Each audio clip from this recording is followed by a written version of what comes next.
পাণ্ডবেশ্বরে তৃণমূলের জোরদার প্রচার, আইএসএফ ছেড়ে ৫৭ পরিবারের যোগদান। পশ্চিম বর্ধমান জেলার পাণ্ডবেশ্বর বিধানসভা কেন্দ্রের নির্বাচনী প্রচারে জোর বাড়িয়েছেন তৃণমূল কংগ্রেস প্রার্থী নরেন্দ্রনাথ চক্রবর্তী। মঙ্গলবার জেমুয়া গ্রামে গিয়ে তিনি প্রচার কর্মসূচিতে অংশ নেন। এদিন প্রার্থী প্রথমে জেমুয়া গ্রামের একটি কালী মন্দিরে পুজো দিয়ে প্রচার শুরু করেন।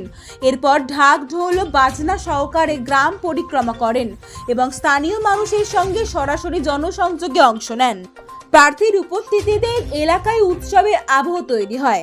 প্রচারের মাঝেই বড়সড় রাজনৈতিক পরিবর্তনের চিত্র সামনে আসে। প্রার্থীর হাত ধরে ইন্ডিয়ান সেকুলার ফ্রন্ট আইএসএফ ছেড়ে মোট ৫৭টি পরিবার তৃণমূল কংগ্রেসে যোগদান করে। এই ঘটনাকে ঘিরে এলাকায় রাজনৈতিক মহলে ব্যাপক চর্চা শুরু হয়। তৃণমূল প্রার্থী নরেন্দ্রনাথ চক্রবর্তীর দাবি, রাজ্যের উন্নয়নের ধারায় সামিল হতেই সাধারণ মানুষ স্বতঃস্ফূর্তভাবে দলে যোগ দিচ্ছেন।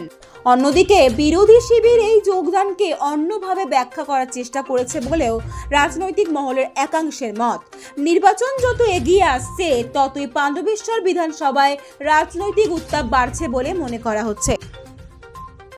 আইএসএফ থেকে বঙ্করদা হাত ধরে আমরা ৫৭ জন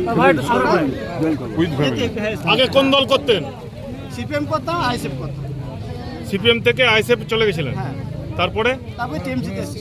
কেন টিএমসিতে কেন হাত এলেন? ধরে এসেছি।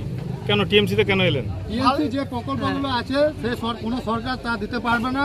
এই জন্য মানুষ জানে যে প্রত্যেকটা মানুষই আমরা কোনো না কোনো প্রকল্প আমরা পেয়ে থাকি। তার পাওয়ার পর সেইখান থেকে যদি অন্য কোনো দল করে তাহলে সেটা বাংলার মানুষ পছন্দ করবে না, তাকে ডাস্টবিনে ফেলে দেওয়া উচিত। আর জোড়া ফুল সবসময় উঠছে। প্রচারের শুরুতেই একটা ভালো খবর, আমাদের কিছু ভাই যারা আইএসএফ করছিল তারা জানে যে বাংলার উন্নয়নের নেত্রীর নাম মমতা বন্দ্যোপাধ্যায়। তাই আমাদের ডাকে সাড়া দিয়ে তারা আজ তৃণমূল কংগ্রেসের ঝান্ডা তুলে নিচ্ছে এবং আমরা সবাই মিলে জেমুয়া গ্রাম পাণ্ডবেশ্বর বিধানসভার উন্নয়নের জন্য একসাথে কাঁধে কাঁধ মিলিয়ে লড়াই করব, কাজ করব।